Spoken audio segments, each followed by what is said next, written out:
प्यारे स्टूडेंट्स, सीखने की कोई उम्र नहीं होती और ज्ञान की कोई सीमा नहीं होती। आज हम आपके सामने लेकर आए हैं कुछ ऐसी बातें जो हमारे ज्ञान में होना बहुत जरूरी है।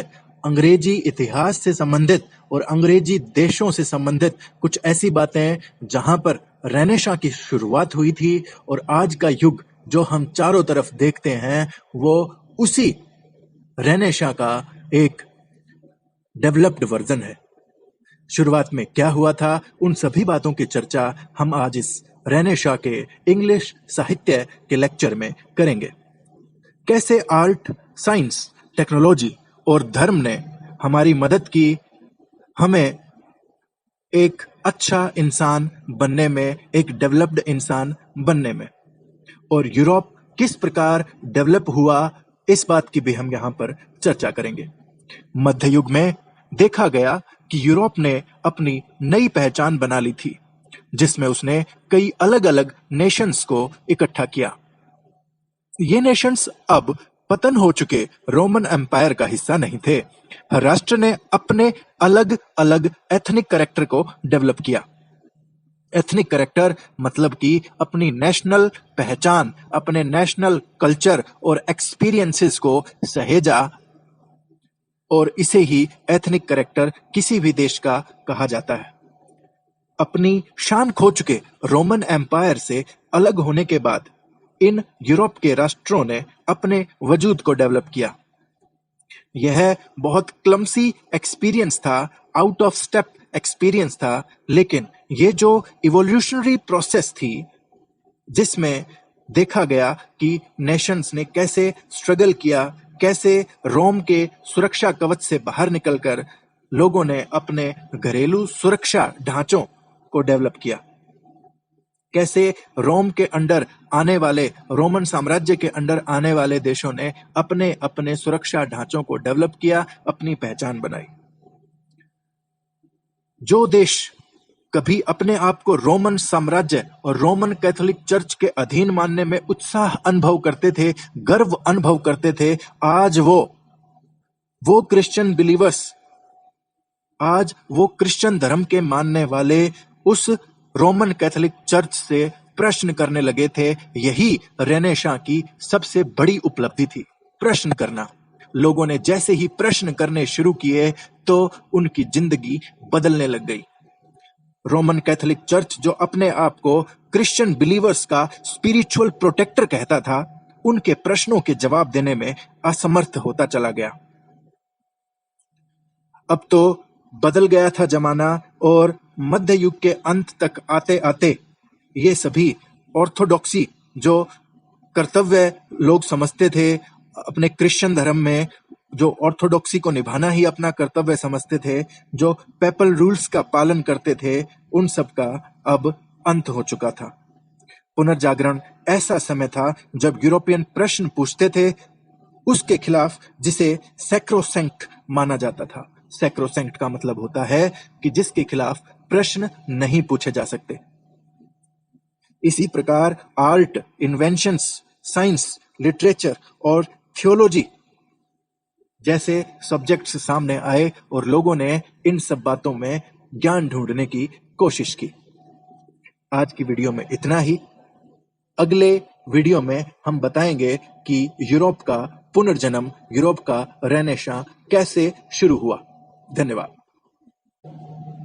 आज की वीडियो में हम चर्चा करेंगे the rebirth of Europe, Europe का पुनर्जागरण। मिडल एज के दौरान unquestioning faith order of day बन चुका था और प्रश्नों का समाज में कोई स्थान नहीं था। लेकिन वे प्रश्न जो रेनेसां से पूर्व दबे हुए थे, अचानक बाहर फूट पड़े। ऐसे नए ढूंढे गए शब्दों के अर्थ जानने के लिए जो कि तथ्य पर आधारित थे, ना कि सिर्फ अंधविश्वास पर। जानने की इस प्रोसेस में लोगों ने ऑब्जर्वेशंस की, उनके पास नए नए कॉन्सेप्ट निकलकर सामने आए और प्रश्नों का सिलसिला चल पड़ा। फिजिकल वर्ल्ड ने होनहार दिमागों को उत्साहित कर दिया, जो कि धरातल पर चीजों के प्रयोग में व्यस्त थे। वो हर चीज को प्रयोग कर प्रैक्टिकलिटी में जानना चाहते थे। कि वो उत्तर दें उन अनसुलझी बातों का जो कि प्रकृति में पहले से ही मौजूद थी, जो प्रश्न उन्हें खाए जा रहे थे। ऐसी अनसुलझी बातों को सुलझाने में पूरा यूरोप लग गया। शुरुआत करें तो लियोनार्डो दा विंसी एक बड़ा नाम है। ये एक ऐसे कलाकार थे जो न केवल आर्ट ब्रश तक ही अपनी कृतियों को कन्फाइन करते थे, इन्होंने कहने का मतलब कि केवल आर्ट ब्रश तक अपनी पेंटिंग्स तक ही सीमित नहीं रहे, वहीं तक कन्फाइन नहीं किया, बल्कि उन्होंने मानव शरीर की संरचना को जाना। केवल कलात्मक नजरिए से नहीं, बल्कि उन्होंने शरीर को, मृत शरीर को काटकर, जो कि ऐसा कार्य था जिसे रोमन चर्च में सख्त नामंजूरी थी, रोमन चर्च इसे नामंजूर करता था। उसकी कलात्मकता केवल एक कैनवस तक ही सीमित नहीं रही, बल्कि लियोनार्डो दा विंसी जो थे, उन्होंने युद्ध का भविष्य भी बताया था। उन्होंने ऐसी मशीनें बनाई जो उड़ सकती थी, कैनवस पर ऐसी मशीनें बनाई गई, ऐसे चित्र बनाए गए जो कि बाद में असल में भी बनी हैं।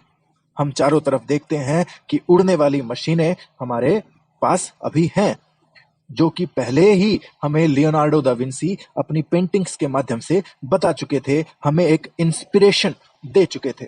उन्होंने पानी के नीचे सेल कर सकने वाली, तैर सकने वाली, पानी के नीचे डूब कर चल सकने वाली मशीनें भी अपनी पेंटिंग्स में दिखाई थी। दा विंसी के लिए यह देखना पर्याप्त नहीं था कि वहां क्या था, बल्कि उसने तो यह तक देखा था कि आने वाले समय में क्या हो सकेगा। दूसरा नाम है गैलीलियो का। गैलीलियो ने कैसे लर्न किया कि ऑब्जेक्ट्स ही गति से गिरते हैं और सेम गति से गिरते हैं। उसने कैनन बॉल्स का एक्सपीरियंस किया, जहां पर उसने अलग अलग आकार के कैनन बॉल्स लिए, उन्हें एक बिल्डिंग से गिराकर यह जाना कि इनका एक्सेलरेशन सेम है। उसने कैसे अनुमान लगाया कि अर्थ की बजाय सन यूनिवर्स का सेंटर है और दूसरे प्लैनेट्स के साथ सूरज के चारों तरफ पृथ्वी घूमकर उसे होमेज प्रदान करती है। उसने एक टेलीस्कोप बनाया था जो उसके इस दावे को सिद्ध भी कर पाया। उसकी निडर खोज, जिसने चर्च की सीख को चैलेंज किया और उसके व्यू को, उसके नजरिए को कि धरती यूनिवर्स का सेंटर है, इसको खत्म कर दिया। चर्च की यह सोच गलत साबित हुई। यह उसे चर्च हायरार्की में विवादों में ले आया, जो कि उसे हेरेटिक होने का लेबल थमा गया और उसे हाउस अरेस्ट का सेंटेंस दे गया, क्योंकि उसने अपने विचार को वापिस ही नहीं लिया, और लेता भी तो कैसे। Telescope had shown him the truth. Learning, सीखना, जो कि कुछ प्रिविलेज्ड लोगों तक ही सीमित था और यह कई लोगों को डिससेमिनेटेड नहीं की जा सकती थी।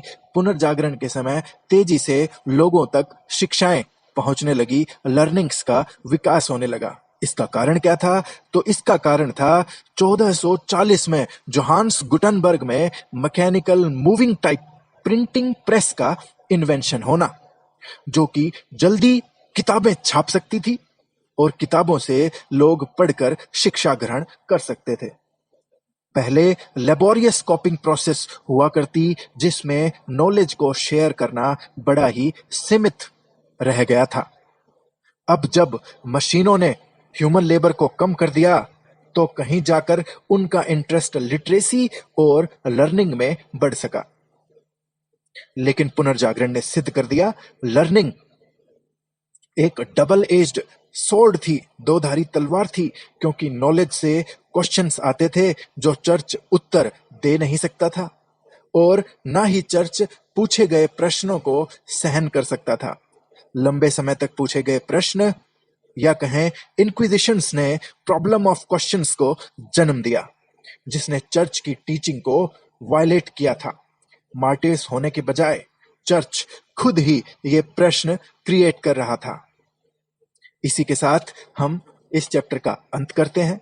यह यूरोप में पुनर्जागरण की शुरुआत थी। पुनर्जागरण यूरोप में इसी तरह हुआ। इसके मुख्य बिंदु देखे जाएं तो किताबों का छपना ही असल में शिक्षा को आम जनता तक पहुंचा पाया और लोगों में समझ विकसित हुई। समझ विकसित होना ही पुनर्जागरण का दूसरा नाम है। धन्यवाद।